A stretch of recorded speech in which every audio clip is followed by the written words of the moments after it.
Olá, amigos. A Voz do Brasil pela Vida, 1º de dezembro de 2011. Amigos, é bom saber que em várias partes do mundo, iniciativas são tomadas para barrar o passo do movimento abortista mundial, financiado por poderosas ONGs que manipulam, manejam milhões de euros e de dólares com a finalidade do controle populacional nos países periféricos e com a finalidade de impor uma política de desvalia em relação à vida humana. Uma política de coisificação do ser humano no ventre materno. Uma política que, na verdade, trabalha para a desumanização da própria humanidade.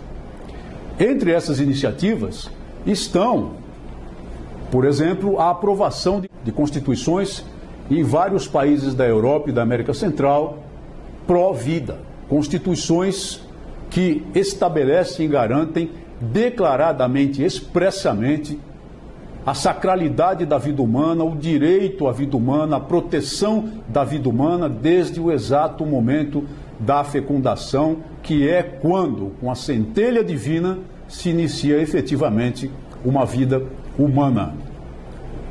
Não vou, mais uma vez, me valer dos argumentos religiosos, mas eu tenho o direito de lembrar que a sacralidade da vida está ligada à centelha divina instalada no ser humano logo após a fecundação. E largos, amplos, competentes, cada vez mais numerosos estudos científicos de pesquisadores de porte, de respeito, pesquisadores que buscam efetivamente a verdade, demonstram com toda clareza que desde a fecundação se trata de um ser humano autônomo em todos os sentidos, embora no seu desenvolvimento, evidentemente dependente do ambiente do ventre materno para sobreviver e para seguir o seu curso normal até vir à luz. Vir à luz, porque a rigor o nascimento ocorre com a concepção. Nós deveríamos usar a expressão nascimento para o momento exato da concepção. Nós deveríamos contar o tempo de existência de um ser humano a partir do momento da concepção e não a partir daquele momento, 9 meses depois em geral, quando ele vem à luz. Vir à luz não é nascer. Vir à luz é apenas terminar a etapa de desenvolvimento do ser humano no ventre materno. E por isso também que advogo que nós, os defensores da vida, eliminemos do nosso dicionário, em relação à gravidez humana, as expressões feto ou embrião. São expressões impróprias. Não traduzem a verdade do que acontece no ventre materno após a fecundação. Após esse momento, que é precioso em cada uma das suas individualidades, no eco da história da humanidade desde a sua criação, o que se tem no ventre materno e às vezes numa situação in vitro é um ser humano, é um bebê, é um nenê. Em formação é bem verdade, em desenvolvimento é bem verdade, mas um bebê, um nenê, e não um feto, não um embrião. Quando nós, os pró-vidas, permitimos e até utilizamos essas expressões feto e embrião, que podem parecer científicas, na verdade nós estamos dando margem à aceitação de teses exatamente daqueles que querem afirmar que ali não há um ser humano, mas há algo como um cancro, algo como um tumor, algo como um corpo estranho que pode ser expelido, que pode ser arrancado, que pode ser destruído, que pode ser extirpado. Nós não podemos fazer concessões com relação à linguagem. Entre as iniciativas, boas iniciativas, do combate pela vida, inaugurou-se recentemente na República da Eslováquia uma bela homenagem aos nenês não nascidos. Uma bela estátua aos nenês não nascidos.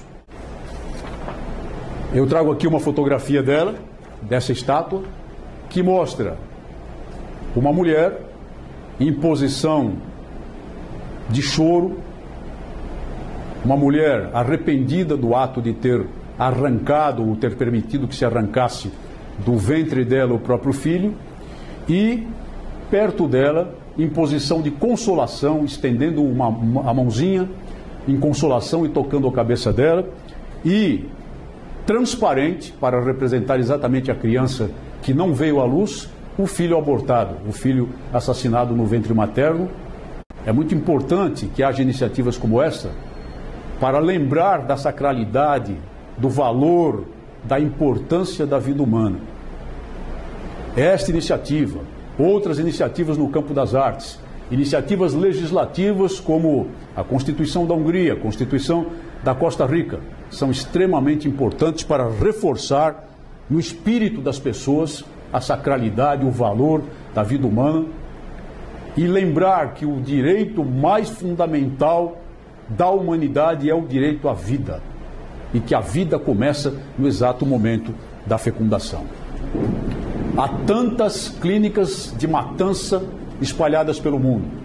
Nos Estados Unidos, por exemplo, elas estão lá à profusão, financiadas pela IPPF, a Multinacional da Morte, e por outras organizações que utilizam para a matança dinheiro que poderia ser utilizado em favor da vida. Mas, por outro lado, nós encontramos também belos exemplos de pessoas, médicos, pesquisadores, cientistas, que trabalham em sentido contrário, trabalham para preservar a vida. Um belo exemplo foi o do nenê Jake, que nasceu saudável de parto normal, enquanto sua mãe, depois de um período em que sua mãe foi submetida a uma radioterapia muito intensiva para o combate de um tumor raro. O tratamento de radioterapia, até então, era considerado fatal para o neném no ventre materno, devido à alta dosagem de radiação que atingiria exatamente o ventre da mulher tratada. Esses bravos médicos que cuidaram dessa mulher, o que fizeram? Simplesmente desenvolveram um escudo com peso de 1,5 toneladas, com 5 centímetros de espessura de chumbo, para proteger todas as partes do corpo da mãe que não devessem ser expostas à radiação. Foi um escudo especial, foi um escudo que não existe em nenhuma das máquinas de aplicação de isótopos radiativos para tratamento médico. Mas esses médicos fizeram isso pensando na sacralidade da vida do neném no ventre materno. Fizeram isso para preservar a vida no ventre materno.